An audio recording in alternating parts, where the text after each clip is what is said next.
Good morning. भी चलेगा। कल अपन ने स्टार्ट किया था चैप्टर बेसिक कंसेप्ट। कुछ ज्यादा नहीं पढ़ा, अपन ने बहुत जनरली स्टार्ट किया था। एक बार वापस से रिकॉल कर लेते हैं। अपन ने बेसिकली इसको टर्म्स पढ़ी थी। One is the finance act. मतलब जो भी आपका बजट आता है एवरी ईयर, तो जो भी आपका बजट है एवरी ईयर उसको आप क्या बोलोगे? Finance act. उसके आने वाले जो 12 मंथ्स होंगे उनको अपन बोलेंगे प्रीवियस ईयर। आने वाले जो होगा, जैसे फाइनेंस एक्ट 2024 है, तो फाइनेंस एक्ट 2024 कब है? फरवरी 2024। तो यदि फाइनेंस एक्ट यदि आपका 2024 तो आने वाला साल क्या हो? April to March. It is a previous year 24-25। और इसके बाद वाले जो 12 मंथ्स होंगे उसको अपन क्या बोलेंगे? ईयर 25-26। तो बेसिकली कल अपन को ज्यादा नहीं पढ़ा। बेसिकली तीन टर्म्स अपन ने पढ़ी थी। One is a finance act, another is a previous year and another is a assessment. अपन ने चार्जेबिलिटी पढ़ा था सेक्शन 4 के। तो सेक्शन 4 इनकम टैक्स चार्ज होगा, इम्पोज होगा या लेवी होगा। किसके ऊपर लेवी होगा? On the income of the every person. कोई भी पर्सन यदि कोई भी इनकम अर्न करता है कौन सी ईयर में? During the previous year. तो प्रीवियस ईयर में जो भी आपने इनकम अर्न की उसका असेसमेंट होगा। असेसमेंट ईयर में जो भी रेट प्रिस्क्राइब्ड है, कहां पे प्रिस्क्राइब्ड है? In the annual finance act. I think clear to everyone, कोई कंफ्यूजन नहीं है। अब आगे कंटिन्यू करें। जितना पहले पढ़ा था उतना क्लियर है, उसके आगे अपन बात करेंगे। Section 2 close 7 that is assess. कल जो अपन ने बात की थी वो किसकी बात की थी? अपन ने बात की थी पर्सन। तुम भी पर्सन हो, मैं भी पर्सन। तुम भी पर्सन हो, मैं भी पर्सन हूं। अपन सब यहाँ पे जो है वो सब इंडिविजुअल। लेकिन पर्सन के अंदर सिर्फ इंडिविजुअल कवर्ड नहीं है, सब covered. Individual, HUF, partnership firm, LLP, company, अपन ने सब पढ़ लिया था। लोकल अथॉरिटी भी कवर्ड है, सब कवर्ड। इंपॉर्टेंट बात ये है कि जो आपका पर्सन है, person is a wider term. Any person जो भी इनकम अर्न कर रहा है उसके ऊपर आपका इनकम टैक्स चार्ज किया जाएगा। लेकिन जिस बंदे का इनकम बनेगा और जब उसके ऊपर आप टैक्स लगाओगे तो उसको पर्सन नहीं बोलेंगे, तो हम क्या बोलेंगे? असेस। असेसी और पर्सन में क्या डिफरेंस? पर्सन मतलब पर्सन जनरल। ये तो पर्सन, असेसी नहीं, क्योंकि हम कमाते ही नहीं, हम तो उड़ाते हैं पैसा। तो you are a person but you are not a assessee. I am a person, I am the assessee. मैं पर्सन भी हूं और असेसी भी हूं, क्योंकि मुझे टैक्स पे करना पड़ता है, क्योंकि मैं इनकम अर्न करता हूं, चाहे 2 रुपए की अर्न करता हूं, बात अलग। मैं क्या कहना चाह रहा हूं, बात समझ में आ रही कि नहीं? तो person is a wider term. Person के अंदर एवरी पर्सन कवर्ड है, जो भी individual, HUF, partnership firm, LLP, company, artificial judicial person, local authority. लेकिन असेसी हम किसको बोलेंगे? जो भी इनकम टैक्स पे करने के लिए लायबल है वो सब क्या हो गया? असेसी। और सबसे इजी सब्जेक्ट है आपका टैक्स। मैंने पहले बोला इससे इजी सब्जेक्ट आपको कभी नहीं मिलेगा। मतलब सबसे डिफिकल्ट भी यही है और सबसे इजी भी है। सर इजी इसलिए क्योंकि पढ़ने में मजा आता है और दिमाग से। तो असेसी किसको बोलेंगे? Any person who is liable to pay income tax. और इनकम टैक्स इसमें लगेगा सीआरपीसी में या सीपीसी? नहीं, सीआरपीसी सीपीसी ये बाकी फालतू के एक्ट की बात ही नहीं है। कौन सा एक्ट पढ़ रहे हैं? Income tax. तो इनकम टैक्स एक्ट के अंदर जो भी आपका इनकम टैक्स पेएबल होगा, तो जो भी पर्सन लाइबल है पे करने के लिए, उस पर्सन को आप क्या बोलोगे? असेसी। तो पर्सन में सब आता है, लेकिन उन पर्सन में से वो पर्सन जो इनकम टैक्स पे करने के लिए लाइबल है, उन पर्सन को क्या बोला जाएगा? असेसी बोला जाएगा। इनकम टैक्स क्या बोला जाएगा? तो assessee means any person. Assessee means any person who is liable to pay any tax or any other amount under the Income Tax Act 1961. I think clear to everyone. No confusions. Assessee किसको बोलेंगे? जो भी tax पे करने के लिए liable है। कौन सा टैक्स? Income tax. तो इनकम टैक्स पे करने के लिए जो भी लाइबल है, और इनकम टैक्स आप कहां पे करोगे? Income tax act. तो इनकम टैक्स एक्ट के अंदर जो भी पर्सन इनकम टैक्स पे करने के लिए लाइबल है, that person is known as assessee. I think clear to everyone.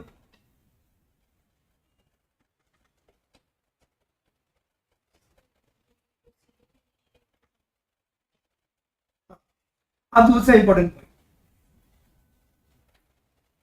It include person in respect of which any proceedings initiated या डीम्ड असेसिंग या असेसिंग डिफॉल्ट। बहुत बार क्या होता है कंसेप्ट, जैसे कोई पर्सन है माइनर, जब हमने कल बात भी की कि पर्सन मतलब पर्सन है, लेकिन माइनर पर्सन थोड़ी टैक्स पे कर सकता है क्योंकि वो कॉन्ट्रैक्ट एंटर कर ही नहीं सकता। ये तो अपने पढ़ा होगा ना कॉन्ट्रैक्ट एक्ट के अंदर कि minor can not do any contract, तो माइनर लेकिन कमा सकता है, 8 साल का बच्चा कमा सकता है, सर कमा ही रहे। बात अलग है सर 17 साल होने के बाद भी नहीं कमा रहे, अब तो गाड़ी की हमारी बेइज्जती करें तो पता है। लेकिन आप ये डांस इंडिया डांस या बाकी बहुत सारे शोज देखते होंगे, या जो भी और भी बहुत सारे जो मूवीज के अंदर बच्चे आते हैं वो आर्टिस्ट करोड़ों कमाए, तो माइनर आल्सो कैन नॉट। तो यदि माइनर भी अर्निंग कर रहा है, माइनर भी इनकम अर्न कर रहा है, तो उसको टैक्स पे करना पड़ेगा, और उसके ब्याह पे कौन टैक्स पे करेगा? पेरेंट्स टैक्स पे करेंगे, जो भी उसके गार्जियन होंगे, गार्जियन बोले या पेरेंट्स बोले। डीम्ड रेसिडेंसी क्या होता है? फॉर एग्जांपल कोई पर्सन है जो इंडिया के बाहर सेटल हो, लेकिन उसकी कोई प्रॉपर्टी हो सकती है, तो उस केस में क्या होता है, जो भी उसके ब्याह पर टैक्स पे कर रहा है वो डीम्ड रेसिडेंसी हो जाएगा। असेसिंग डिफॉल्ट क्या हो जाएगा? असेसिंग डिफॉल्ट का मतलब ये हुआ कि आपने टैक्स नहीं पे किया। इन डिफॉल्ट का मतलब क्या होता है कि जिस पर्सन को आपने टैक्स पे करने के लिए बोला और यदि वो टैक्स नहीं पे करता तो उसको क्या बोला जाएगा? Assessing default. क्या बोला जाएगा? Assessing in default. कोई कंफ्यूजन है किसी को? और जनरली जो आपके लिए इंपॉर्टेंट है वो क्या है? असेसी। असेसी मतलब जो भी टैक्स पे करने के लिए लायबल इनकम टैक्स वो पर्सन क्या माना जाएगा? असेसी माना जाएगा। और इसके अंदर कौन कौन कवर्ड होगा? सर असेसिंग डिफॉल्ट भी कवर होगा, डीम्ड असेसी भी कवर होगा, या जिसके अगेंस्ट आपने कोई प्रोसीडिंग इनिशिएट की है वो सब क्या माने जाएंगे? असेसी माने। I think clear to everyone. कल अपन एक बहुत इंपॉर्टेंट कंसेप्ट पढ़ा था, याद होगा, यहाँ पे मैंने स्टार्टिंग में दिखाया भी, यदि आपका फाइनेंस है, नहीं ये एग्जाम के पॉइंट से रेलेवेंट नहीं, ये तो मैंने बताने के लिए बता दिया आपको, कल ही मैंने क्लियर कर दिया था कि एग्जाम के पॉइंट से आपका बिल्कुल क्लियर है। फाइनेंस एक्ट एग्जाम के पॉइंट से क्या एप्लीकेबल है? Finance act 2025। इट मींस 1 फरवरी 2025 को जो आपका बजट आया था, that is a finance act 2025। तो फाइनेंस एक्ट 2025 उसके लिए प्रीवियस ईयर क्या है? 25-26। असेसमेंट ईयर क्या है? 26-27। मुझे लगता है सबको क्लियर। कोई एब्सेंट था तुम्हें से कोई कल? उनको थोड़ा सा प्रॉब्लम आएगा जो कल एब्सेंट थे।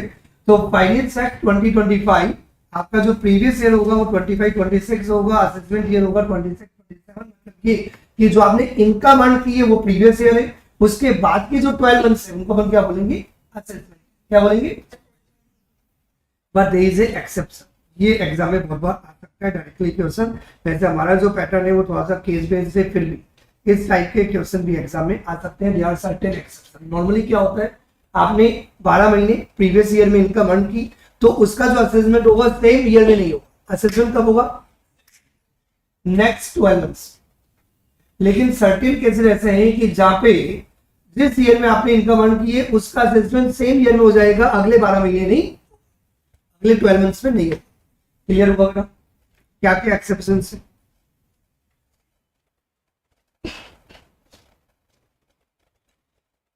सबको एडिंग दिख रही होगी आई थिंक।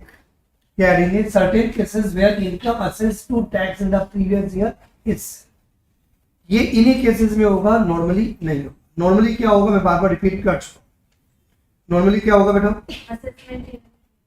हाँ, मतलब आपने प्रीवियस ईयर में जो इनकम अर्न की है उसके जो नेक्स्ट 12 मंथ्स है उसमें इनकम असेस की जाएगी, उसमें आपको क्या करना होगा? टैक्स पे करना होगा। इसका मतलब ये हुआ कि जो 12 महीने में आपने कमाया तो सेम ईयर में आपको टैक्स नहीं पे करना, आपको टैक्स पे करना है अगले 12 मंथ्स। लेकिन ये जो केसेस यहाँ पे दिए हुए 5 to 6 cases you can say, तो ये जो 5 केसेस जो दिए हुए 4 to 6, उन केसेस के अंदर क्या होगा? जिस ईयर में आपने इनकम अर्न की है उसी ईयर में आपको टैक्स पे करना पड़ेगा। वेट नहीं हो, वेट नहीं। क्यों नहीं होगा? पहला समझना मेरी बात है। कौन? परदेसी। कौन? परदेसी परदेसी परदेसी। किसकी बात हो रही है बेटा? नॉन रेजिडेंट, ये देश की बात नहीं हो रही, किसकी बात कर रहे हैं? यदि कोई नॉन रेजिडेंट है, इंडियन बंदा नहीं है, बाहर का बंदा, ये क्या है बेटा, मेरी ड्राइंग पे मत जाना, तो मैं लिख भी दूंगा उसके नीचे, पता नहीं तुम्हें क्या लगेगा अभी मैंने क्या। तो मतलब कोई नॉन रेजिडेंट है, वो क्या करता है? शिपिंग बिजनेस करता है। किसका बिजनेस करता है? Shipping business. जयपुर वालों को थोड़ा कम समझ में आता है क्योंकि हमें डाले जाता है ना, ये मजाक करता है। तो इंपॉर्टेंट बात ये है कि ऐसे जयपुर की बेइज्जती नहीं करनी चाहिए, लेकिन जो केरल साइड जाते हैं, मुंबई साइड, चेन्नई साइड, यदि आप गए हो तो आपको पता है कि वहां पे वेसेल और बहुत लोग जो बिजनेस करते हैं। और यदि आपको पता हो, नई गवर्नमेंट जो पॉलिसीज है अभी 2024 से गवर्नमेंट बहुत ज्यादा फोकस कर रही है कि जो इंडिया का जो मेरिन सिस्टम है, जो शिपिंग बिजनेस है, वो और डेवलप आने वाले सालों में और डेवलप होने वाला है, केरल साइड, मुंबई साइड। तो सिंपल सा पॉइंट आता है कि मैं किसकी बात कर रहा हूँ? इंडियन रेजिडेंट की बात नहीं कर रहा हूँ, किसकी बात कर रहा हूँ? परदेसी, Chinese, American, Japanese, non resident की बात, किसकी बात हो रही है? तो यदि कोई नॉन रेजिडेंट यदि शिपिंग का बिजनेस करता है, किसका बिजनेस करता है? अब सिंपल सा पॉइंट है, आप समझो, तू परदेसी है, जहाज में माल डाला, जहाज माल लेके चला गया, क्या पता वापस आई नहीं, और परदेसी टैक्स दे और ले बिना टैक्स के। क्योंकि नॉर्मली क्या होता है, सुनना मेरी बात ध्यान से, नॉर्मली अपने कल भी रिपीट किया था, मैंने आज भी रिपीट किया, अभी कमाने का, बाद में टैक्स देने का, या सुनो अपनी जनरल कंसेप्ट माइंड में सेट हो ही गया सबको, जनरली इनकम टैक्स की साइकोलॉजी क्लियर हो गई। अभी 12 महीने कमाने का, कमाया तो अगले 12 महीने आपका असेसमेंट होगा, आपको टैक्स पे करना पड़ेगा, क्लियर है सबको? लेकिन किसके लिए एक्सेप्शन है ये? परदेसी, परदेसी नॉन रेजिडेंट, किसकी बात हो रही है? तो यदि कोई नॉन रेजिडेंट यदि शिपिंग का यदि बिजनेस कर रहा है, तो भैया आप सिर्फ इंडिया के बाहर लेके जा रहे हो, और वो नॉन रेजिडेंट तो भी बाहर का है, तो भैया बाद में टैक्स नहीं देगा, तो क्या अमेरिका ही तेरे से टैक्स नहीं करेगा? ये डोनाल्ड ट्रम्प तो कंट्रोल हो नहीं रहा हमसे, क्या कह रहा, बात समझ में आ रही कि नहीं? और जब से डोनाल्ड ट्रम्प आया तो समझ में आ गया होगा कि इंडिया का सिर्फ इंडिया में कंट्रोल है, इंडिया के बाहर कोई कंट्रोल नहीं, ये सब कुछ समझ में। आप सिर्फ अपनी कंट्री तक पावरफुल में, इंडिया के बाहर जाके आपका डायरेक्टली कोई पावर नहीं, वो सामने वाला आपकी रिस्पेक्ट दे तो दे, नहीं दे तो नहीं दे। मैं क्या कहना चाहूँ, समझ में आया? पहला पॉइंट क्लियर हो गया, जल्दी से रीड कर लेते हैं। Section 172, where a ship of non resident carries a passenger, live stock, mail goods, जो भी shift at a port in India, मतलब इंडिया में आपने, इंडिया में जो भी आपका पोर्ट है वहां पे आपने क्या किया? पैसेंजर को लिया, जानवरों को लिया, या फॉर एग्जांपल आपने कोई भी गुड्स को लिया, जो भी आपने लिया, तो भी गुड्स या पैसेंजर आपने लिया और उनको शिप्स का इंडिया के बाद ले, तो ऑब्वियसली आपकी इनकम तो ही रही है, तो लेकिन उसका टैक्स आपको क्या करना पड़ेगा? सेम प्रीवियस ईयर में पे करना पड़ेगा, अगले असेसमेंट ईयर के अंदर पे नहीं करना पड़ेगा। मैं क्या कहना चाह रहा हूँ, समझ में आ रही बात?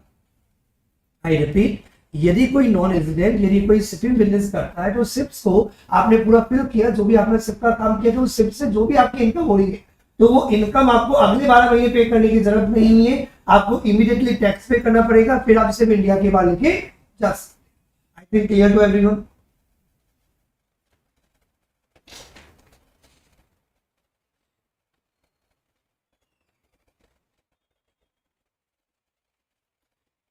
सेकंड एक्सेप्शन, यदि कोई पर्सन, क्या है बेटा? यदि कोई पर्सन है और इंडिया लीव कर, क्या कर रहा है?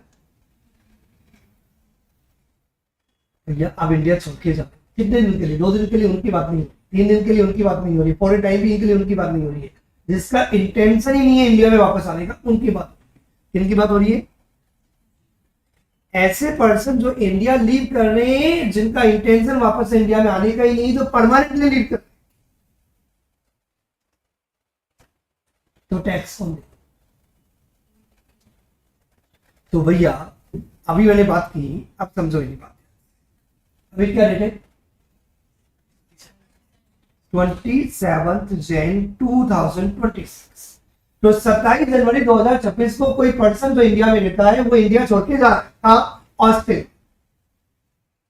वापस आएगा, वापस आने का कोई इंटेंशन नहीं, वो परमानेंटली इंडिया लीव कर। तो यदि कोई पर्सन परमानेंटली इंडिया लीव करता है, उसका कोई इंटेंशन इंडिया रिटर्न करने का नहीं है, तो वैसे तो आपको पता है कौन सा प्रीवियस ईयर है, 27 जनवरी 2026 से डेट कौन से ईयर के अंदर बिलोंग करती है, कौन से फाइनेंशियल ईयर के अंदर बिलोंग करती है?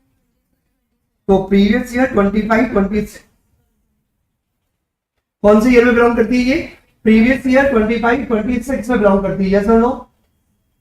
अप्रैल टू मार्च, तो 26-27 नहीं होगा। तो ये प्रीवियस ईयर 25-26 का टैक्स वैसे आपको कब पे करना चाहिए? 26-27 में। लेकिन ओ भैया तो परमानेंटली इंडिया लीव करा रहे भैया, क्या कर रहे हो? परमानेंटली इंडिया छोड़ के जा रहे हो आप। तो ये परमानेंटली इंडिया छोड़ के जा रहे हो तो भैया इसका टैक्स हम अगले असेसमेंट ईयर में नहीं लेंगे। जिस प्रीवियस ईयर के अंदर आप इंडिया लीव कर रहे हो तो उस प्रीवियस ईयर का टैक्स आपको उसी प्रीवियस ईयर के अंदर पे करना। अब आपको एक्सेप्शन समझ में आ रही है, क्योंकि हमारा जनरल कंसेप्ट क्या था कि 12 महीने आपने जो भी कमाया उसके अगले 12 महीने आपको क्या करना पड़ेगा? टैक्स पे करना पड़ेगा। लेकिन हम बात कर रहे हैं जिस प्रीवियस ईयर में आपने कमाया उसी प्रीवियस ईयर के अंदर आपको टैक्स देना पड़ेगा। पहला एक्सेप्शन क्या था? पर देश। किसकी बात हो रही थी? नॉन रेजिडेंट जो शिपिंग बिजनेस करता है। और सेकंड एक्सेप्शन किसकी बात हो रही है? जो पर्सन इंडिया लीव कर रहा है और जिसका इंडिया रिटर्न करने का कोई इंटेंशन नहीं है, मतलब परमानेंटली इंडिया लीव।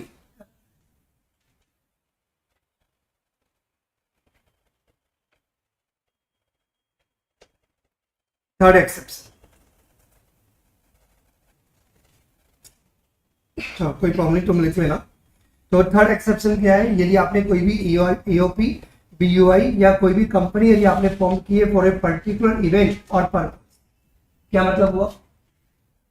यदि किसी पर्टिकुलर इवेंट के लिए क्या किसी पर्टिकुलर पर्पस के लिए यदि आप कोई भी एओपी का full form association of person, BUI का full form body of individual, AJP artificial judicial person, AJP artificial judicial person. तो कोई भी एओपी या बीओआई या कोई भी आर्टिफिशियल जुडिशियल पर्सन यदि आप फॉर्म करते हो किसी पर्टिकुलर इवेंट के लिए या कोई पर्टिकुलर पर्पस, तो जब भी वो इवेंट कंप्लीट होगा, जो भी पर्पस जैसे आपका कंप्लीट हुआ, तो जिस ईयर में आपका इवेंट या पर्पस कंप्लीट हो गया तो उस ईयर में वो आर्टिफिशियल पर्सन जो भी होगा वो क्या हो जाएगा? डिसॉल्व, खत्म। तो आपका असेसमेंट अगले 12 महीने नहीं होगा, सेम प्रीवियस ईयर। समझ में आया? यदि आपके द्वारा कोई भी ईओपी, यदि आपने कोई भी ईओपी या बीयूआई बॉडी ऑफ इंडिविजुअल्स या आर्टिफिशियल जुडिशियल पर्सन यदि आपने फॉर्म किया और यदि वो सेम ईयर के अंदर डिसॉल्व हो जाती है तो सिंपल सी बात है आपने ईओपी बनाया और 4 महीने चली और सेम ईयर के अंदर क्या हो गई? वो डिसॉल्व। तो फिर उसका असेसमेंट अगले 12 महीने नहीं होगा, उसका असेसमेंट सेम प्रीवियस ईयर के अंदर ही। I think clear to everyone?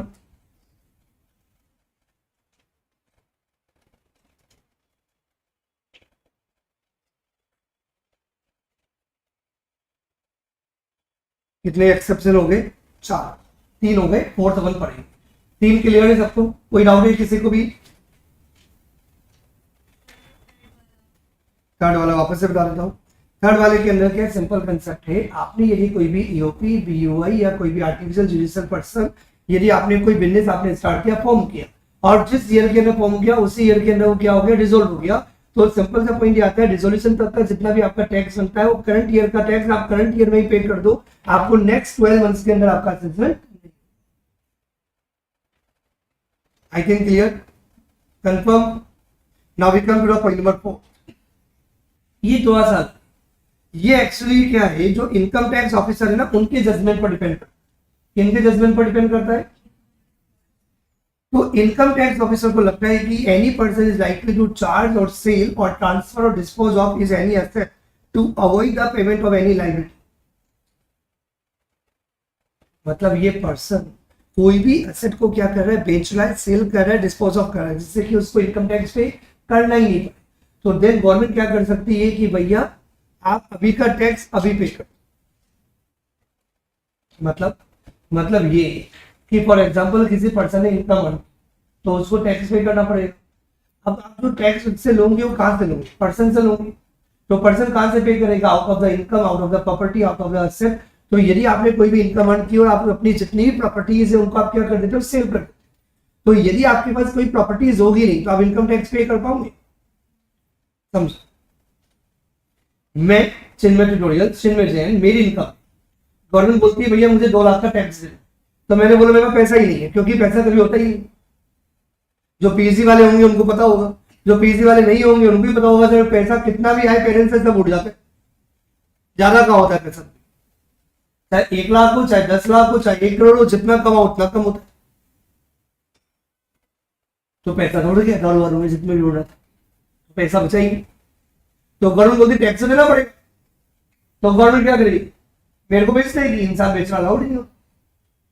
तो यदि गवर्नमेंट को मेरे से पैसा चाहिए तो क्या करेगी, चिन्मय जन की नीलामी थोड़ी करेगी रोड पे, 2 रुपए 2 रुपए 2 रुपए, ऐसे 2 रुपए का नहीं है। क्या गिरा सर, बात समझ में आ रही है? यदि किसी पर्सन से यदि आपको पैसा रिकवर करना तो रिकवर करने का एक ही तरीका होता है, क्या होता है, उस इंसान की जो प्रॉपर्टीज है, जो असेट, तो में से कुछ बच्चों के दिमाग में आ रहा है सर चाटा लगा देंगे, चाटा लगा के कौन सा पैसा बन जाएगा, फिर गाली गलौज करने से कौन सा पैसा आ जाए, समझ में आ रही है? जो बहुत ज्यादा प्रैक्टिकल उनको बताएंगे, चिल्ला कपड़े फाड़ क्या हो जाएगा, फिर कपड़े फाड़ तो भाई पैसा थोड़ी मिलेगा, पैसा तो एक ही तरीके से आएगा, कहां से आएगा, from the properties, from the asset. तो मुझे पता है गवर्नमेंट मेरे से टैक्स लेगी अगले साल, तब तक तो मैं अपनी सारी प्रॉपर्टी बेच समझ में आ रही है? ये पॉइंट एक्सेप्ट, ये इनकम टैक्स ऑफिसर को कहीं से इंफॉर्मेशन मिली है। ये पॉइंट कब आता है, जब इनकम टैक्स ऑफिसर के किसी ने कान भरे हो, उनके ओपिनियन कहीं से आए हो, कहीं से इंफॉर्मेशन मिली हो।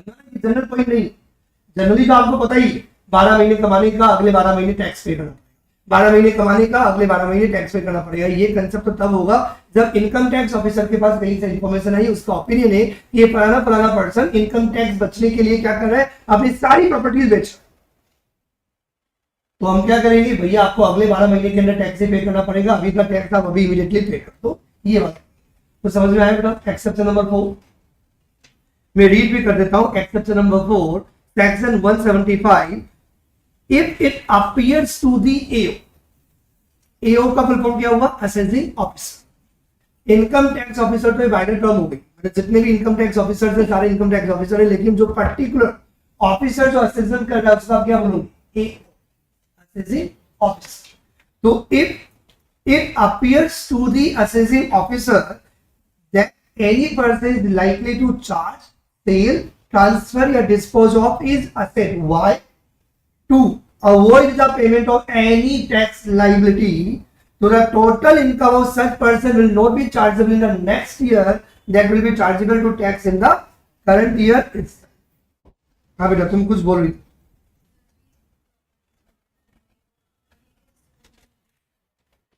नहीं वो नहीं, एक्चुअली ये पॉइंट इस इंटेंशन से बना हुआ है कि अल्टीमेटली जो भी आपके एसेट है वहीं से आप टैक्स पे करो। समझो मेरी बात, मैं कमाता हूं, मैंने अभी थोड़ा रीजन भी दिया, कमाई कभी आपके हाथ में रहती है क्या? जैसे फॉर एग्जांपल ऐसे समझो कि पापा को 10,000 की पॉकेट मनी देनी थी और गलती से पापा ने 10,000 की जगह 20,000 की पॉकेट मनी दे दी और पापा ने कुछ बोला नहीं और तुम कुछ ज्यादा ही समझदार, तो अगले महीने क्या करते, 10,000 बाबा बोलते बेटा अगले महीने नहीं दूंगा, वो तो उसी महीने उड़ गई, वो 10,000 ज्यादा दिए ना, पैसा कहां टिकता है, पैसा कहीं टिकता। मैंने आपको बोला पैसे की गणित है, पैसा कितना हो हमेशा कम हो, क्या बेटा? पैसा चाहे आप 1 करोड़ कमा लो, आपको लगेगा भैया 1 करोड़ ही तो जिम्मेदारी नहीं पाई। फिर आप 100 करोड़ कमाओगे, ओ यार बंगलो खरीद नहीं पाते। फिर 1,000 करोड़ होंगे, फिर दुखी होंगे, अंबानी जैसा बंगलो नहीं खरीद पाते। पैसे की कहानी तो बड़ी अलग है, पैसा कभी टिकता ही नहीं, जितना उतना कम। अनिल अंबानी बेचारा बर्बाद हो गया, पैसा नहीं संभाल पाया। तो क्या कहना चाह रहा हूं, पैसा लगता है। तो अल्टीमेटली गवर्नमेंट को इनकम टैक्स चाहिए, आप कमा रहे हो, तो ये इंपॉर्टेंट नहीं है कि मैं उन्हीं एसेट की बात कर रहा हूं जिससे इनकम जनरेट हो रही है, मैं जनरल बात कि अल्टीमेटली आपका टैक्स बनता है क्योंकि आप इनकम अर्न कर रहे हो। तो गवर्नमेंट आपसे कहां से पैसा लेगी, फ्रॉम दी प्रॉपर्टीज और फ्रॉम दी एसेट जो आपको बिलोंग करती है। और आपने क्या किया, आपने पूरी प्लानिंग कर रखी है, अपनी सारी एसेट को आप क्या कर रहे हो, बेच दिया। ये पॉइंट ऐसा लोगों का आएगा जिनका मतलब क्रिमिनल माइंड है, मतलब जिनका 150-200 करोड़ का टैक्स बनता है और जो विद प्लानिंग क्या करे, अपनी सारी प्रॉपर्टीज बेच देते हैं, जिससे कि क्या 100 करोड़ का टैक्स देना ही नहीं पड़े। गवर्नमेंट क्या करती, क्या कर लेगी, मेरे को बेचेगी, बेच दे मेरे को, इंसान बेचना अलाउड नहीं है। ये थोड़ी सी प्रैक्टिकल चीजें हैं, ये बहुत प्रैक्टिकल चीजें, क्योंकि हम बोलते हैं जेल में डाल देंगे, ये डाल देंगे, क्या कर लोगे? मैं क्या कह रहा, बात समझ में आ रहा है? अल्टीमेटली मनी की जो रिकवरी होती है फ्रॉम द प्रॉपर्टीज होती है। प्रॉपर्टीज और एसेट के अलावा आप कहीं से रिकवरी नहीं कर सकते। चाटा लगा दो, गुस्सा कर दो, गाली बकलो, इनसे कुछ पैसा नहीं आता। जो लोग बोलते हैं मुझे आता है, क्या कर लेगा? जो ज्यादा बेकार इंसान वो बोले मेरे को चाटा, और पता है क्या करेगा? फोटो खींच लेगा और पुलिस वाले को फोन कर देगा, मेरे को चाटा। अब तू पैसा मांगता था, अब जेल में। बात समझ में आ रही बेटा? मनी की रिकवरी बहुत अलग है। मनी की रिकवरी फ्रॉम लॉजिकली एक ही सोर्स से होती है। कौन से सोर्स से होती है? From the asset, from the property. मैं क्या कहना चाह रहा हूं, बात समझ में आ रही है कि नहीं? तो जो अपना fourth exception I think clear to everyone. वापस से रिपीट कर देता हूं, यदि किसी पर्सन का कोई इनकम टैक्स लायबिलिटी बनती है और वो पर्सन इनकम टैक्स लायबिलिटी को अवॉइड करने के इंटेंशन से जो भी प्रॉपर्टीज उसको बिलोंग करती है, प्रॉपर्टीज क्या कर रहा है? सेल कर रहा है, ट्रांसफर कर रहा है, डिस्पोज ऑफ कर रहा है, तो देन आपको करंट ईयर का टैक्स करंट ईयर में ही पे करना पड़ेगा, ऐसा एओ को लगता है। कितने पॉइंट हो गए? आई थिंक चारों के चारों पॉइंट सबको क्लियर है, कोई डाउट नहीं है। ये चारों के चारों पॉइंट क्या है? Exceptions of the general concept कि प्रीवियस ईयर का टैक्स अगले 12 मंथ्स असेसमेंट ईयर में होता है। यहाँ पे कंसेप्ट ये है कि जो अपन एक्सेप्शन पढ़ रहे हैं, प्रीवियस ईयर का टैक्स प्रीवियस ईयर में ही पे करना होगा। 4 हो गई अपनी exception. Now we come to the point number 5। Point number 5 भी आपका लॉजिकल है, that is the discontinued business. यहाँ पे डिसकंटिन्यूड में कंपलसरी नहीं होता, at the discretion of assessing office. क्या दिया हुआ है?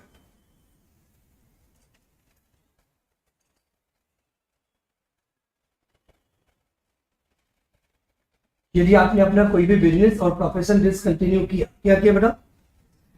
यदि आपने अपना प्रोफेशन, यदि कोई भी बिजनेस, यदि आपने क्या किया? डिसकंटिन्यू किया, तो वैसे तो क्या होगा लॉजिकली कि आप अपने बिजनेस को यदि बंद कर रहे हो तो उसका असेसमेंट क्या होता है?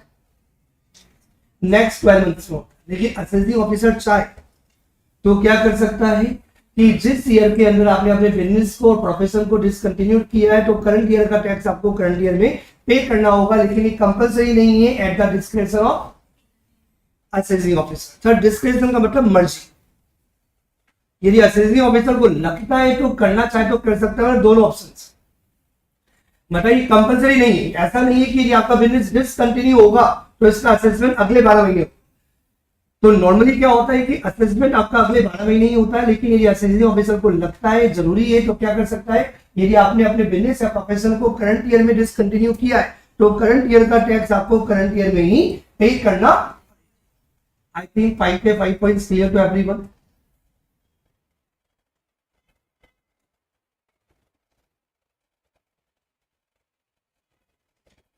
एग्जाम्पल नंबर 1 लिखने में नहीं आ रहा, ठीक है तुम देख लो चलेगा। Example number 1, Y and B and firm, Y and B a firm set up a new business on the 15th May 2025. What is the previous year for the assessment year 26-27? जिन्होंने कल की क्लास अटेंड की होगी तो कल मैंने बताया था वैसे प्रीवियस ईयर पूरे 12 महीने का होता है। ये जो भी आज पढ़ाया उस पर नहीं है, जो मैंने आज कंसेप्ट पढ़ाया उस पर बेस नहीं है, जो मैंने कल पढ़ाया था उस पर बेस।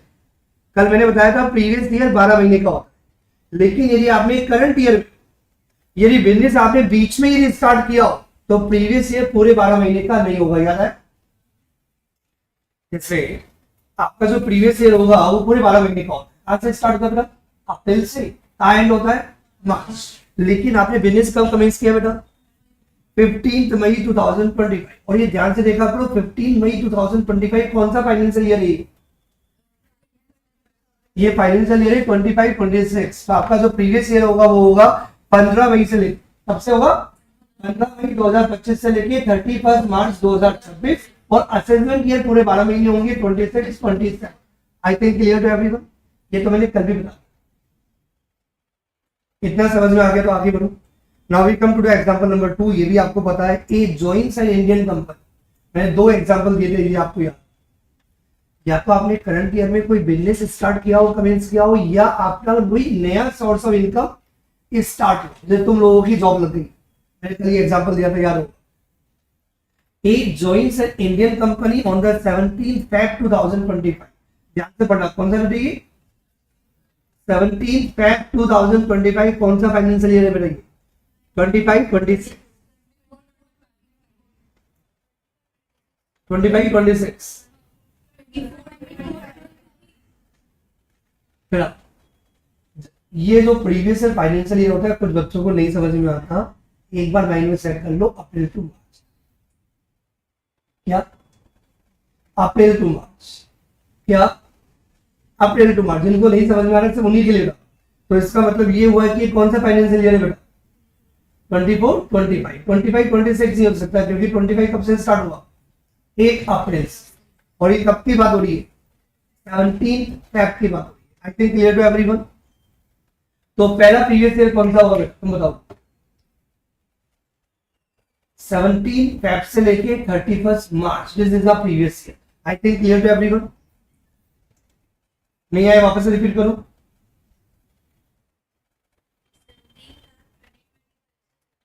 हाँ 2025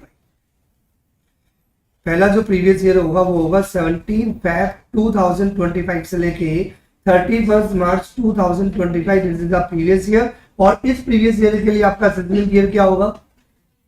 25, 26। फिर सेकंड प्रीवियस ईयर पूरे 12 महीने होंगे, 1 अप्रैल से लेके 31 मार्च, दैट इज 2025, 2026। और इस प्रीवियस ईयर के लिए असेसमेंट ईयर क्या होगा? और मुझे लग रहा है सबको समझ में आना होगा previous year identify. I think clear to everyone in the class. Sir एक जनरल पॉइंट है जो आपको माइंड में सेट करना है, सर प्रीवियस ईयर 12 महीने का आप ऐसे बोलो, प्रीवियस ईयर लेके बोलो, लेके दो केसेस में, या तो आपने बिजनेस स्टार्ट किया हो करंट ईयर में, या आपका कोई नई सोर्स ऑफ इनकम आपके जनरेट हुई। तो ऐसे केसेस के अंदर आपका डेट टू डेट आपका क्या देखा जाता है? पूरे 12 महीने का नहीं होता, आपका previous year less than 12 months. आई थिंक क्लियर। ये मैंने कल भी पढ़ा दिया था, अभी मैंने एग्जांपल ले लिया।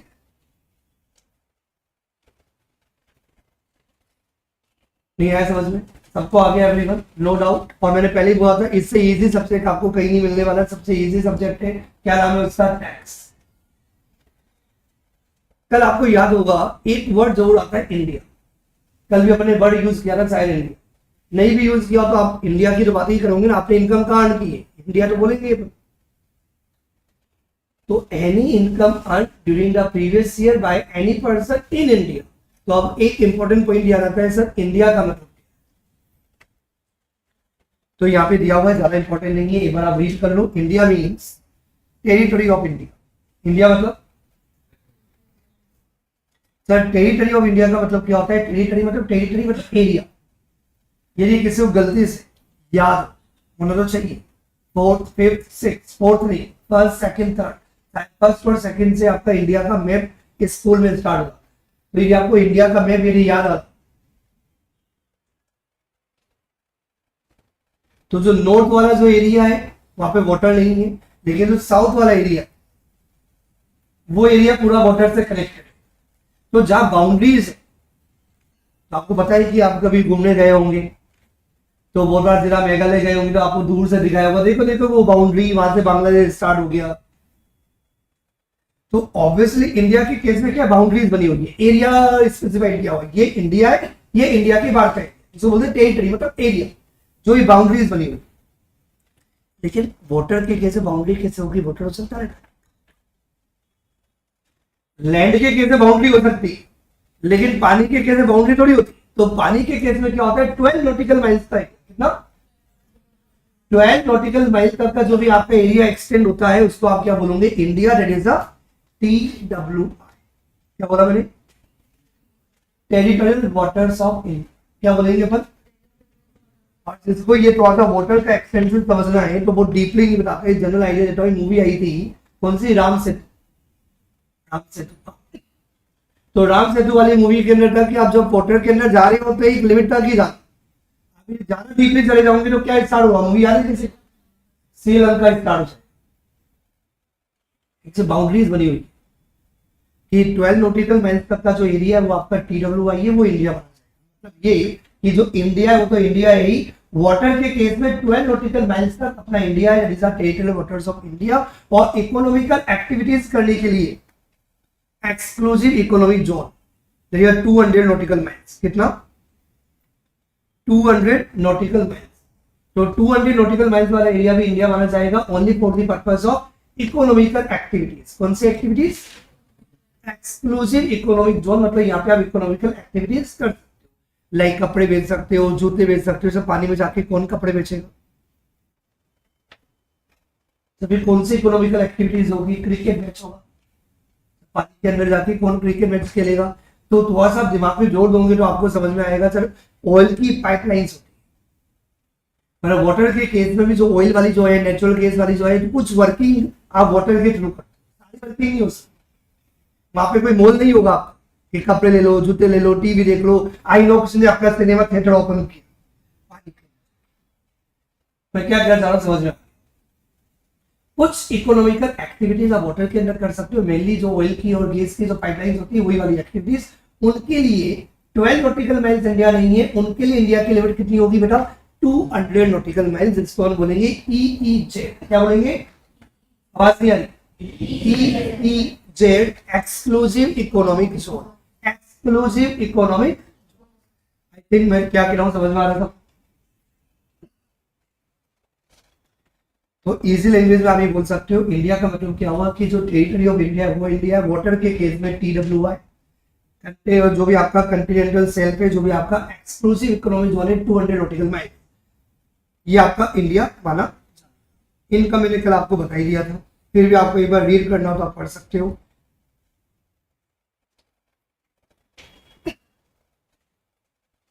What is the income? Income is a consumption and saving opportunity gained by any entity within a specific time frame, which is generally expressed in monetary terms. For households and individuals, income is the sum of all the wages, salary, profit, interest. मतलब जो भी आपको मिलता है, क्या क्या मिलता है? आपने कोई प्रॉपर्टी किराए पे दे दी तो आपको रेंट मिल जाएगा। एक और इंपॉर्टेंट, जैसे फॉर एग्जाम्पल कोई पर्सन प्रोजेक्टर को रेंट पे लेने का काम, कल मैंने आपको 5 सोर्सेज के अंदर डिवाइड किया था, याद हो? याद है? Income from salary, income from HP, PGBP, capital, others. अब मेरा क्वेश्चन सुनना, जिससे पूछूं ओनली वही आंसर देगा। मेरा क्वेश्चन क्या है? यदि कोई पर्सन प्रोजेक्टर रेंट पे लेने का काम क्या करता है? प्रोजेक्टर रेंट पे देता है, तो प्रोजेक्टर रेंट पे देखिए जो भी उसकी रेंटल इनकम आ रही है, तो बेटा वो रेंटल इनकम किसके अंदर आएगी? कल क्लास में आएगी बेटा, तो बगल में प्यारी बच्ची। हाँ, आप जो प्रोजेक्टर है, प्रोजेक्टर देखा नहीं? देखा तो ऊपर देखा। तो प्रोजेक्टर को आप रेंट पे देते हो, आपकी रेंटल इनकम आती है, क्या थी बेटा? तो ये रेंटल इनकम जो 5 सोर्सेज है, कौन सारे सोर्सेज के अंदर चाहिए? House property. जिससे पूछो ओनली वही, पीछे वाली बच्ची, जस्ट पीछे वाली, हाउस प्रॉपर्टी बेटा, जस्ट पीछे वाली नहीं, सेकेंड अदर सोर्सेज, जस्ट बगल वाली, बगल वाली, बगल वाली, PGBP। अब सुनना मेरी बात ध्यान से, रेंटल इनकम HP में तभी आती है जब HP की रेंटल इनकम, कल बोला था मैंने बोला था 5 सोर्सेज ऑफ इनकम है। सैलरी के अंदर जाएगा जब एम्प्लॉय एम्प्लॉय रिलेशनशिप हो। हाउस प्रॉपर्टी के अंदर जाएगा, पहली बात तो हाउस प्रॉपर्टी होना चाहिए, और पावर हाउस प्रॉपर्टी हो, और आपने जो भी रेंटल इनकम अर्न की हो तो किसके अंदर जाएगा? वो HP के अंदर। आप बिजनेस करते हो तो PGBP, और यदि बिजनेस नहीं हो तो अदर सोर्सेज। तो जिन बच्चों ने बोला अदर सोर्सेज वो भी सही है, और जिन्होंने बोला PGBP वो भी सही। ये पर्सन के इंटेंशन के ऊपर डिपेंड करता है। मतलब यदि आपका मेन बिजनेस यदि रेंटल पे देने का तो आप क्या बोलोगे? PGBP, और यदि जिनका साइड इनकम हो वो अदर सोर्सेज में डाल देंगे। सर क्या सही है? दोनों सही, कोई भी गलत नहीं, लेकिन HP बिल्कुल गलत। I think clear to everyone concept of income, receipt और एक्चुअल। तो बताएगा एक्चुअल का मतलब क्या होता है? क्या फर्स्ट बैच? हाँ, गुड मॉर्निंग बेटा। यस, एक्चुअल का मतलब क्या होता है? एक्चुअल पढ़ा है अकाउंट्स के अंदर, तुम्हें बताया, तुम्हें बगल वाला सेकंड। एक्चुअल का मतलब क्या होता है? और बेटा तुम बताओ, एक्चुअल का मतलब क्या होता है? 11th में 12th में यही पढ़ा, मैंने बोला CS में बना दूंगा, 12th तक तुम पढ़ के आ, 12th तक की तुम्हारी नॉलेज होगी तो CS हम बनेंगे, हमें कोई नहीं रोक सकता। तुम बताओ तुम बताओ बेटा, एक ग्रामर वाला वर्ड है, ग्रामर वाला वर्ड है, तो दिमाग में जो लोग क्लिक हो जाएगा बेटा। तुम बताओ, एक्चुअल एक्चुअल, तुम बताओ बेटा।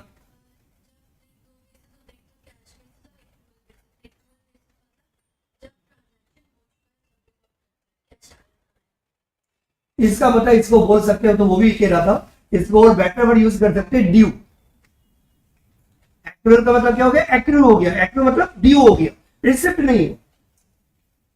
जो आपने केस बेसिस बोला ना, केस का मतलब होता है रिसिप्ट।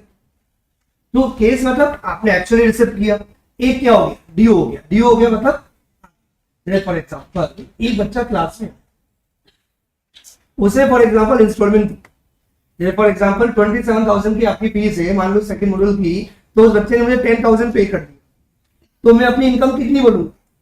यदि मैं एक्चुअल बेसिस बोलूंगा तो बोलूंगा कि 27,000 आ गया, क्योंकि अगले महीने वो बाकी अमाउंट पे कर। और यदि मैं रिसिप्ट के आधार पे अपनी इनकम बताऊंगा तो कितना बताऊंगा, ओनली 10,000। समझ में आ गया? एक्चुअल का मतलब ये होता है कि चाहे रिसिप्ट हो या ना हो, यदि आपने कोई काम कर लिया है तो आपकी इनकम ड्यू होगी। तो जो ड्यू बेसिस होता है उसको बोलते हैं एक्चुअल बेसिस, और रिसिप्ट का मतलब एक्चुअल बेसिस। अब पहला क्वेश्चन ये आया होगा दिमाग में, जो अभी आंसर दूंगा नहीं, क्योंकि आपके पता है 5 सोर्सेज, कितने सोर्सेज है, और ये 5 सोर्सेज 5 चैप्टर्स, अलग अलग चैप्टर। एक एचपी को छोड़ दो, 8 चैप्टर में टाइम लगेगा। एक एचपी में टाइम नहीं लगेगा, अदर सोर्सेज में टाइम नहीं लगेगा, बाकी सारे चैप्टर बढ़े। तो अपन डिटेल में बात करेंगे। 8 चैप्टर की अपनी एक कहानी, सैलरी की चार्जेबिलिटी अलग है, एचपी का अलग है, पीसीबीपी का अलग है, कैपिटल गेन का अलग है, अदर सोर्सेज का। तो कई जगह इनकम रिसिप्ट के आधार पर टैक्सेबल होगी, और कई जगह इनकम एक्चुअल, एक्चुअल मतलब चाहे रिसिप्ट हो या ना हो, ड्यू के आधार पर टैक्सेबल।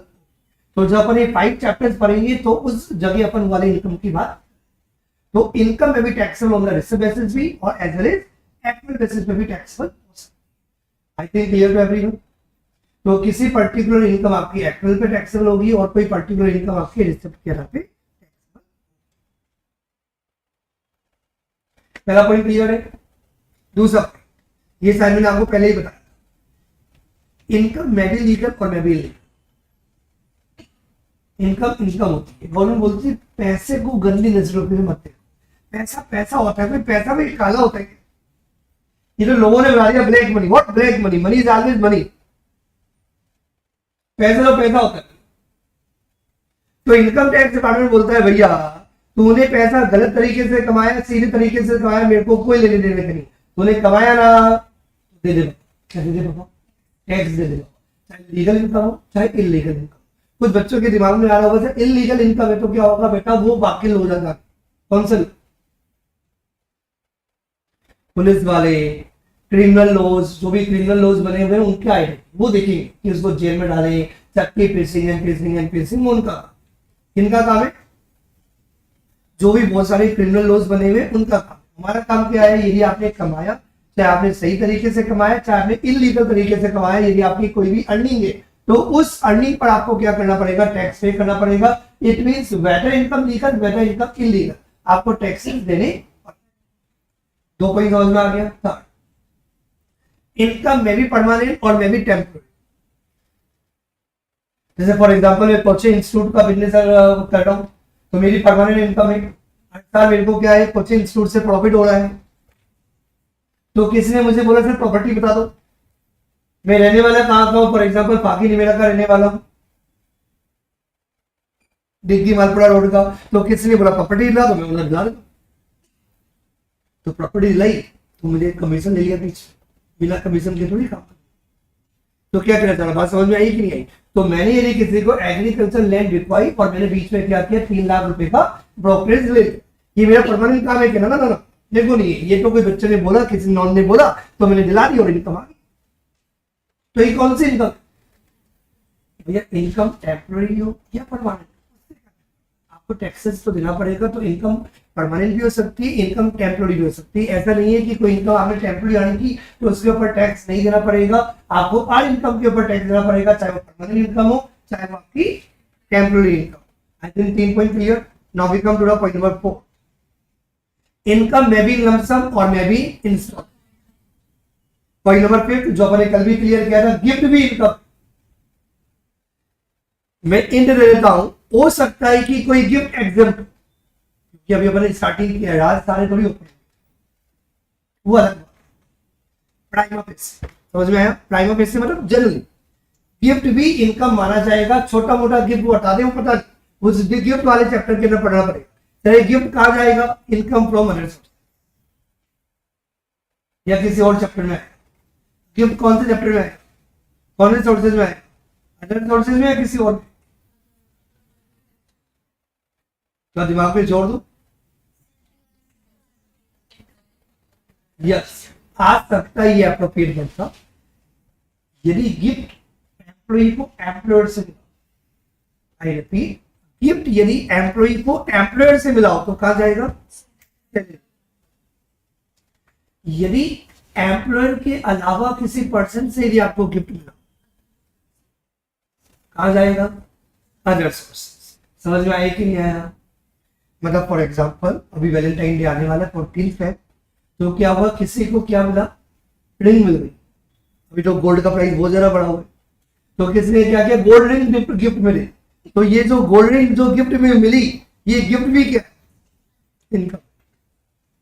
अभी कितना टैक्सेबल होगा, कैसे टैक्सेबल नहीं होगा, जब चैप्टर पढ़ेंगे तो अपन डिटेल में बात करेंगे। तो प्राइमा फेस से आपको बात करनी है कि जो गिफ्ट है ना, वो भी एक बार इनकम माना। इनकम में भी रेवेन्यू और में भी कैपिटल, ये मैं आपको थोड़ी देर में पढ़ा दूंगा। ये शायद आपने ऑलरेडी पढ़ भी रखा होगा 11th में, शायद 11th पहली, फिर उसके बाद 12th में भी रिपीट हुआ होगा, फिर बीकॉम में भी आया होगा, और शायद तुम्हारे CNFM फर्स्ट मॉड्यूल में भी आया। रेवेन्यू एंड कैपिटल नेचर मतलब ये कि जो भी आपके रिसिप्ट होती है और जो भी आपके एक्सपेंसेस होते हैं, जो भी आपके रिसिप्ट है और जो भी आपके खर्चे हैं, वो दो टाइप के होते हैं, मैं भी रेवेन्यू नेचर और मैं भी कैपिटल नेचर। याद आया कि नहीं आया? जैसे आपने बिल्डिंग खरीद ली, तो बिल्डिंग खरीद ली तो ये क्या हो गया, कैपिटल नेचर का खर्चा। और यदि आपने एम्प्लॉइज को सैलरी पे की, तो ये कौन सा नेचर है, रेवेन्यू नेचर। ये सबको पता है। इनकम में भी केस, इनकम में भी जरूरी नहीं है कि इनकम आपके केस में हो, इनकम आपके काइंड में भी हो सकता है। फॉर एग्जांपल किसी स्टूडेंट ने मुझे क्या किया, पैसा नहीं दिया, पैसा नहीं दिया। फॉर एग्जांपल उनके पेरेंट्स का क्या था, ज्वेलरी का बिजनेस था, ज्वेलरी दे दी। फर्नीचर का बिजनेस था, फर्नीचर दे दिया। फर्नीचर चेंज करने का वक्त आया ना, तो मैंने बोला कि फर्नीचर लगा, तो उन्होंने फर्नीचर लगाया, और मैंने फीस ली नहीं, फ्री में पढ़ा दी, फ्री में नहीं पढ़ाया, फर्नीचर आता गया। क्या कह रहा था, बात समझ में आ रही कि नहीं? तो फर्नीचर भी इनकम है, क्योंकि भैया फर्नीचर किसके बदले में लगा, समझ में आई कि नहीं आया? तो इसका मतलब ये हुआ कि इनकम जरूरी नहीं है कि हमेशा मनी के फॉर्म में हो, इनकम में भी इनकम में भी। फॉर एग्जाम्पल किसी का मोबाइल का बिजनेस है, उसने क्या किया, फीस लेने की बजाय मोबाइल दे दिया। समझ में आ रहा है एवरीवन? आई थिंक सारे पॉइंट क्लियर है। इनमें से कोई पॉइंट में किसी को कोई कंफ्यूजन है तो पूछ सकता है क्लास। पहला पॉइंट था रिसिप्ट और एक्चुअल बेसिस, वो मैंने बता दिया। रिसिप्ट मतलब रिसिप्ट, एक्चुअल मतलब due, legal illegal course, temporary permanent, lump sum, instalment, gift, revenue, capital, case in और केस इन मतलब केस और time. I think clear to everyone?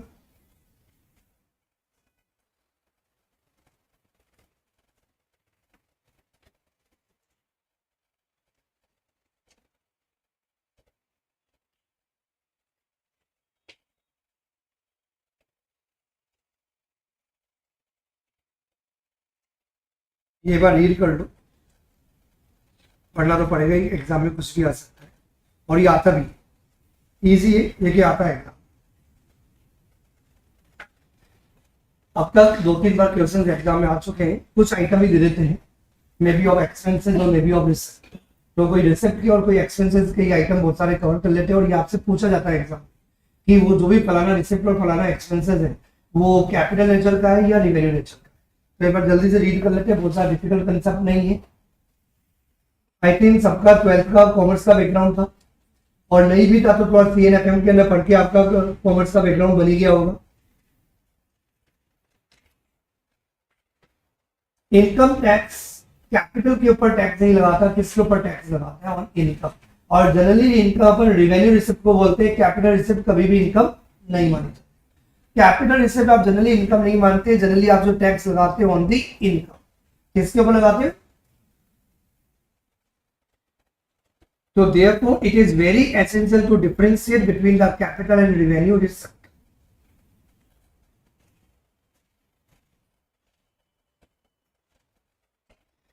Certain capital receipts which have been specifically included in the definition of income are compensation for modification or termination of services, income by the way of capital gain. Capital gain वो capital receipt है, लेकिन आपने specifically cover कर रखा तो वो income माना जाएगा। अदरवाइज रिवेन्यू रिसिप्ट के ऊपर ही आपको टैक्स देना पड़ेगा। कैपिटल रिसिप्ट जनरली टैक्सेबल नहीं होती जब तक कि इनकम टैक्स स्पेशली मेंशन नहीं है। देखिए अपने को फिलहाल मीनिंग देगा।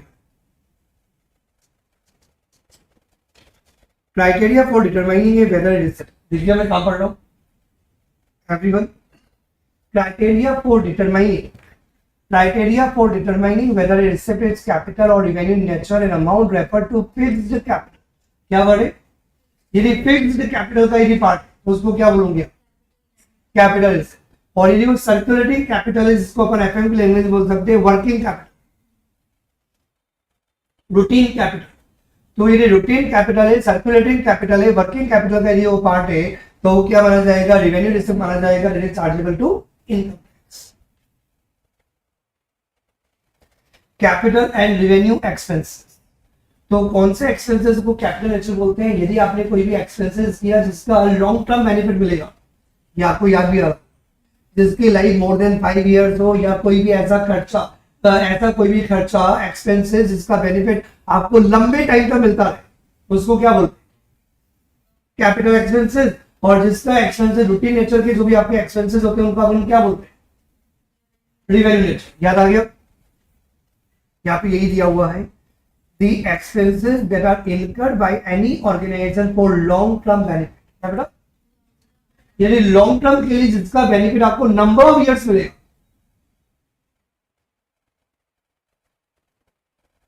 जैसे आपका फॉर एग्जाम्पल बाथरूम के अंदर लाइट खराब हो गई, आपने पूरी फिटिंग को चेंज कर, आपने पूरी फिटिंग की चेंज कर दी, तो आप उसको क्या बोलेंगे? कैपिटल नेचर का एक्सपेंस, क्योंकि आपने अपने बाथरूम की लाइट हर साल नहीं बदलती। उसका जो नल है, नल वाशर, यदि किसी को पता हो थोड़ा सा प्लम्बिंग का काम वो अपने घर का देखता होगा, तो वाशर खराब होते हैं, नल होते लीक करता है, तो उसमें वो आता है प्लम्बर, 200 रुपए लेके जाता है, वो एक वाशर लगा देता है 50 रुपए। वाशर मतलब जिससे कि नल लीक ना करे।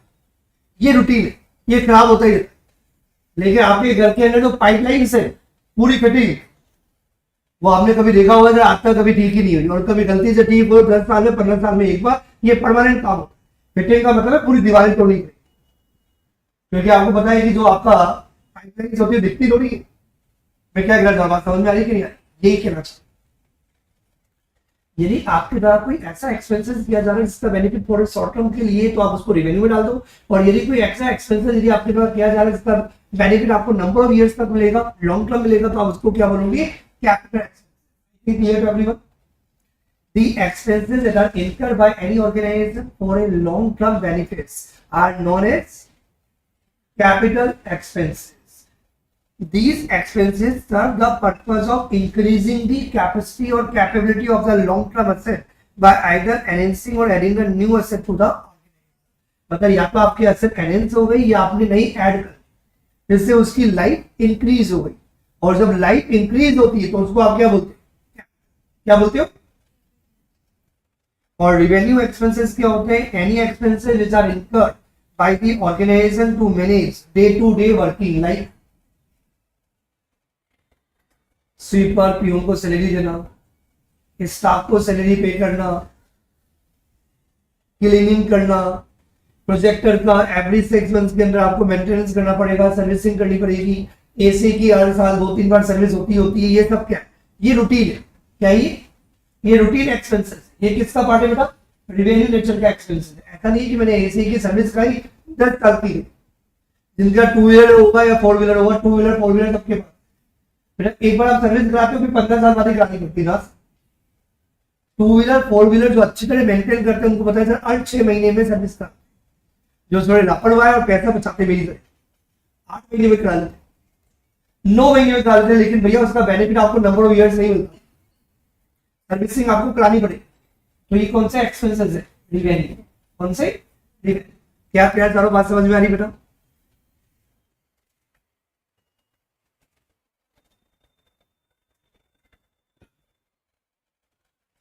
ये टेबल के थ्रू आपको आइडिया लग जाएगा।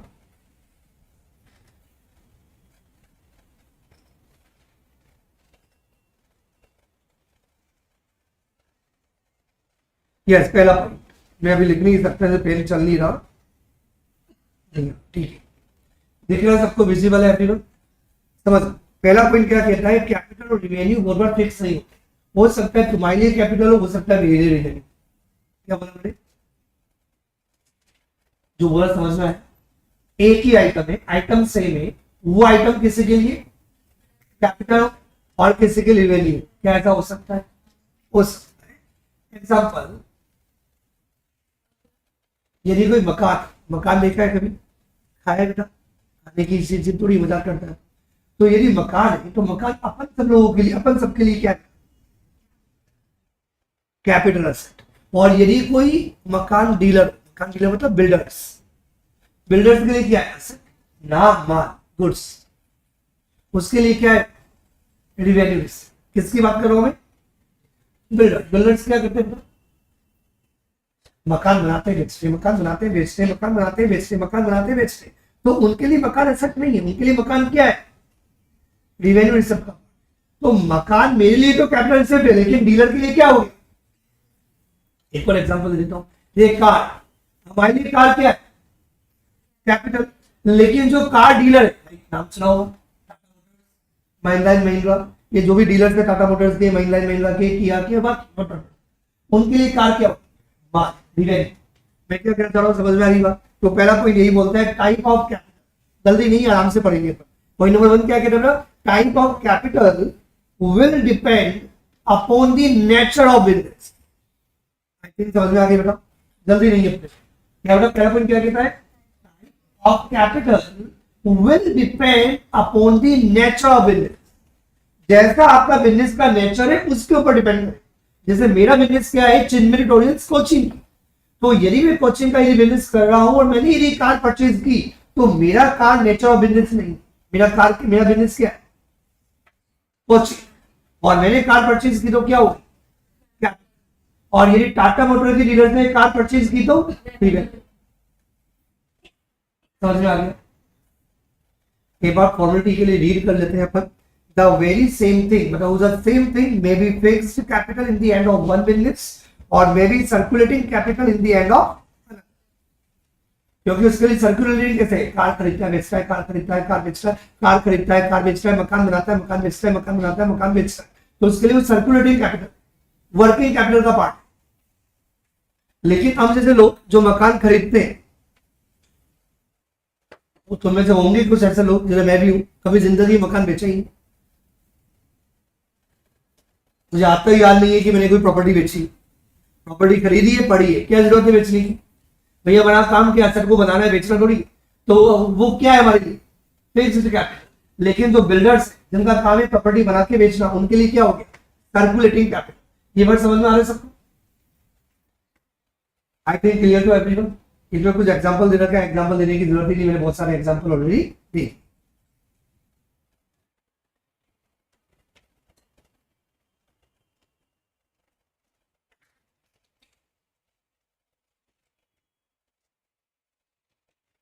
Nature of receipt also depend upon the reference to the receipt. I repeat, nature of receipt, क्या वर्ड है? Nature of receipt also depend upon the references to the recipient। पहले वाले point से connect मैं भी समझाता हूं। जैसे मैंने बोला मेरी कार, मैं चिन्मय से कार का बिजनेस करता नहीं, कोचिंग की सर्विसेज प्रोवाइड करता हूँ, चार्टर्ड अकाउंटेंट, कंपनी सेक्रेटरी हूँ बाय प्रोफेशन। और मैंने जो कार परचेज की, तो कार मेरे लिए क्या है? कैपिटल। ये तो क्लियर है सबके दिमाग में? समझो जी, एक दुखद समाचार, ब्रेकिंग न्यूज। आग लगने की वजह से कार चिन्मय जैन की जल के भस्म। अब कार अब हमारे बीच नहीं रही। भगवान कार की आत्मा, मत बोलना सर कार की आत्मा कैसे होती है, मजाक करता रहता हूँ। जैसे उन बच्चों के लिए जो होता है बीच में सो जाते हैं तो उनको जगाने के लिए बोलता है। क्या कह रहा मुद्दे की बात समझ में आई कि नहीं आई? समझो, मैंने जो कार परचेज की वो मेरे लिए कैपिटल लेटर की है। अब कार क्या होगी बेटा? डिस्ट्रॉय हो गई तो मुझे क्या मिलेगा? प्रैक्टिकल क्या मिलेगा? इंश्योरेंस कंपनी से कंपनसेशन। वो कंपनसेशन मेरे लिए रिवेन्यू रिसिप्ट होगा या कैपिटल रिसिप्ट होगा? नहीं समझ में आ रहा? यही ये बोलना चाहते हैं, यदि कोई चीज आपके लिए कैपिटल है और उसके बदले यदि कोई पैसा आएगा तो वो भी कैपिटल रिसिप्ट ही माना जाए। अब वापस से सुनाता हूं, बहुत बड़ा breaking news. Tata motor dealers अब हमारे बीच नहीं, वो डीलर तो बीच में है, डीलर को कुछ नहीं करना। तो टाटा मोटर का शोरूम था जिसमें सिर्फ 1000 कारें थी, अब एक भी कार जिंदा नहीं। क्या हो सकता है? वो जब बिजनेस के अंदर लॉसेस हो जाते हैं तो वो जो कारें की यदि सारी कारें यदि डैमेज हो गई और डैमेज के बदले इंश्योरेंस कंपनी होगी उनके पास, और इंश्योरेंस कंपनी से क्या मिलेगा? कंपनसेशन। तो अमाउंट किस में जाएगा? रेवेन्यू। लॉजिक समझ में आ गया? यही बोलना चाह रहे हैं। अब पढ़ोगे एडिंग तो समझ में आ जाएगा मैं क्या कहना चाह रहा हूं। Nature of receipt depends upon the references to the recipient. मतलब किस पर डिपेंड करता है? ये रेसिपिएंट। चिन्मय जैन को यदि चिन्मय जैन को मोटर कार के बदले यदि कोई डैमेज मिलेगा, कंपनसेशन मिलेगा, तो मैं जो रेसिपिएंट हूं मेरे लिए कैपिटल, तो जो कंपनसेशन मिलेगा वो भी क्या जाएगा? कैपिटल। समझ में आ रही मेरी बात? और यदि रेवेन्यू के बदले जैसे मोटर कार उनके लिए क्या हो गया? रेवेन्यू। और मोटर कार के बदले यदि डीलर्स को क्या मिलेगा? इंश्योरेंस कंपनी का कंपनसेशन मिलेगा, तो किसके अंदर जाएगा? रेवेन्यू में जाएगा। ये समझ में आ गई? Nature of receipt also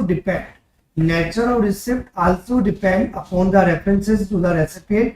Whether a particular receipt is capital or revenue in nature must be determined with references to the recipient who sought to be taxed at the asset. जिस person के ऊपर आप tax लगाना चाहते हो उसके angle से आपको देखना पड़ेगा कि वो अमाउंट रिवेन्यू है या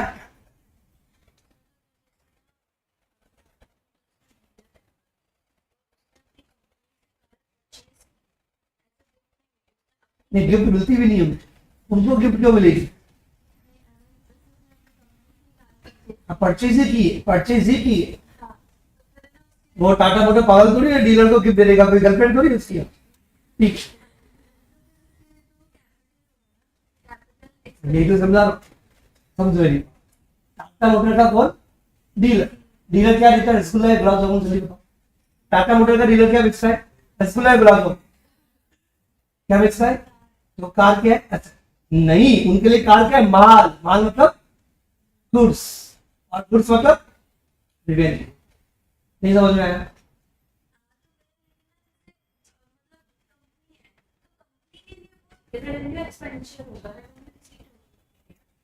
जैसे कि आज जो टाटा मोटर के डीलर की बात कर रहे हो, वो टाटा मोटर से कार खरीदेगा फिर कार बेचेगा, तो वो तो ऐसे गुड्स दिखाता है ना उसको।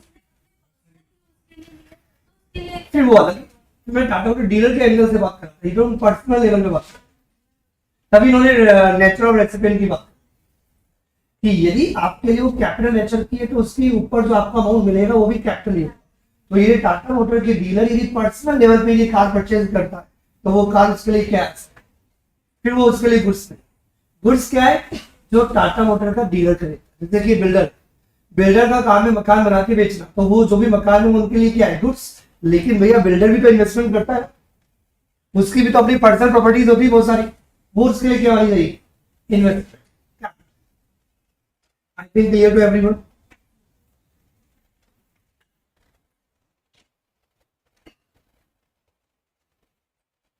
ये यहां से लेके पढ़ ले, यहां से जहां पे मैं हूं ना। Compensation received for the loss of the capital asset is a receipt of capital nature where is compensation received for the damage और loss of a trading asset is a revenue receive only. इतना ही आपको, इससे पढ़ते ही आपको समझ में आ जाएगा। मैं और एग्जांपल दूं या क्लियर है सबको? कंफर्म, ईमानदारी से कंफर्म। हाँ,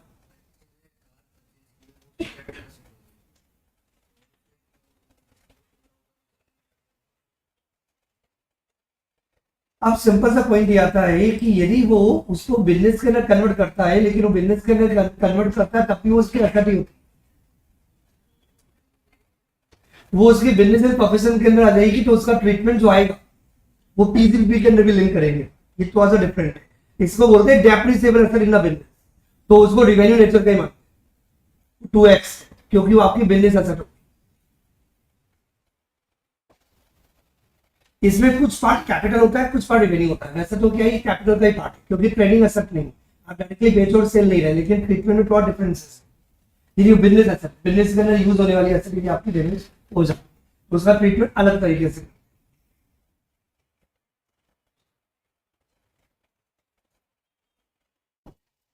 तो जनरली आप क्या बोलोगे, सिंपल आपको कंसेप्ट है, यदि कोई भी एसेट एक बार जनरली आप बोलोगे तो तुम्हारे क्वेश्चन का जो आंसर है वो कैपिटल, प्राइम ऑफ पैसे कैपिटल, फिर उसमें लिमिट देखना पड़ेगा क्या है क्या नहीं है, वो एक अलग। तो यदि आपकी कोई भी कैपिटल एसेट है, तो यदि फॉर एग्जांपल आपका बिजनेस किसका है, टैक्सी चलाने का, तो आप टैक्सी का काम करते हो, टैक्सी भी आपके लिए कैपिटल एसेट है, क्योंकि टैक्सी डीलर जो होते हैं वो उसको 10 साल तक बार बार खरीदते और बेचते नहीं, ट्रेडिंग नहीं करते। समझ में आ गई बात? क्योंकि उनका बिजनेस क्या, उनका बिजनेस टैक्सी चलाना है, लेकिन उनका काम टैक्सी बेचना और खरीदना नहीं। यदि उनका काम टैक्सी खरीदना और बेचना हो तो ट्रेडिंग एसेट बन जाएगी, तो ट्रेडिंग एसेट नहीं, उनके लिए कैपिटल एसेट। तो कैपिटल एसेट के रिगार्डिंग यदि आपका कोई भी डैमेज होगा तो उसके रिगार्डिंग जो भी कंपनसेशन आएगा तो कैपिटल नेचर का है, प्राइम ऑफ। और यदि रिवेन्यू मतलब जो भी आपकी क्या है ट्रेडिंग एसेट, उसके रिगार्डिंग यदि आपको कोई भी कंपनसेशन मिलेगा या कोई भी अमाउंट मिलेगा तो किसका पार्ट होगा, revenue nature. I think clear to everyone.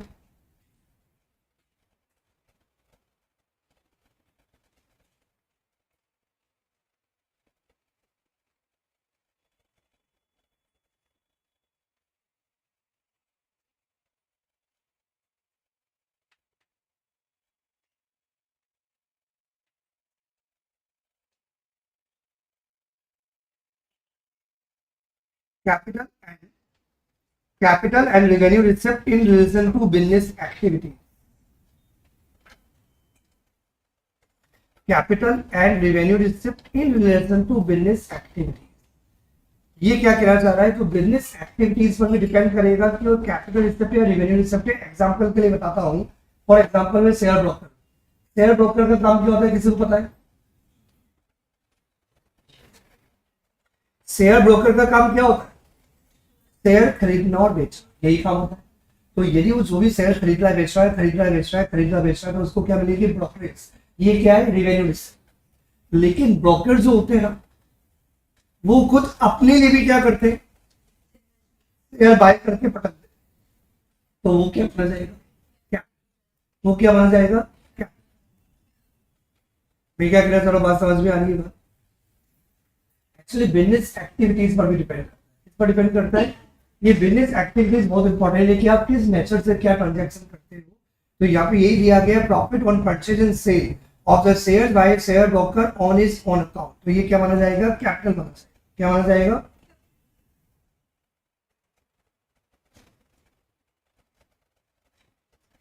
Generally आपको पता है जो बैंक होते हैं ना, बैंक जैसे एसबीआई बैंक है, एलआईसी है, लाइफ इंश्योरेंस कॉर्पोरेशन का बहुत पैसा आता है प्रीमियम का, और बैंक के बाद पब्लिक का बहुत पैसा आता है। तो एसबीआई ने, एलआईसी ने बहुत सारी कंपनीज में पैसा इन्वेस्ट कर, किसी में 3%, किसी कंपनी में 5%, 10%, डिफरेंट कंपनीज में उन्होंने बहुत बड़ा इन्वेस्टमेंट कर। तो इनका जो शेयर का जो इन्वेस्टमेंट होता है, ये 2 साल बाद, 5 साल बाद, 10 साल बाद बेच देते, तो उनके लिए क्या होना चाहिए, कैपिटल रिस्क। क्योंकि बैंकों का काम नहीं है शेयर खरीदना और बेचना, वो तो एक बार खरीदते हैं और आफ्टर सर्टेन पीरियड उनको लगता है कि वेल्थ बन गई, फिर वो बेच देते, तो उनके लिए रिवेन्यू नहीं है, उनके लिए क्या है। लेकिन यदि आप शेयर खरीदने और बेचने का काम करोगे तो रिवेन्यू। क्या बात समझ में आ रहा है? यदि आपका काम शेयर खरीदना और बेचना है तो रिवेन्यू, और यदि आप शेयर खरीद के पटक देते हो तो क्या माना जाएगा, क्या माना जाएगा, क्या नहीं समझ में आ रहा?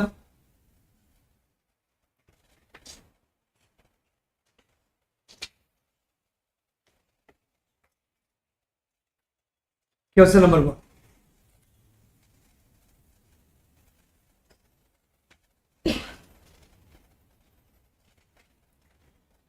एक काम करता हूं, क्वेश्चन नंबर 1 और 2 एक बार होमवर्क के लिए देता हूं। वो तुम्हारे कम ऐप पे आ जाएंगे क्वेश्चन, फिर अपन कल डिस्कस करेंगे। उससे क्या होगा, थोड़ा कॉन्फिडेंस भी आएगा, थोड़ा डिबेट भी होगा, तो मजा आएगा। तो एक बार 2 क्वेश्चन से छोटे छोटे कैपिटल रिवेन्यू के वो एक बार देख लेना, वो अपन कल डिस्कस कर। आप चाहो तो इसको दूसरा पार्ट बोल सकते हो चैप्टर नंबर 2 का, जो मैंने स्टार्टिंग में ही कहा था, चैप्टर नंबर 2 भी, that is the residential status.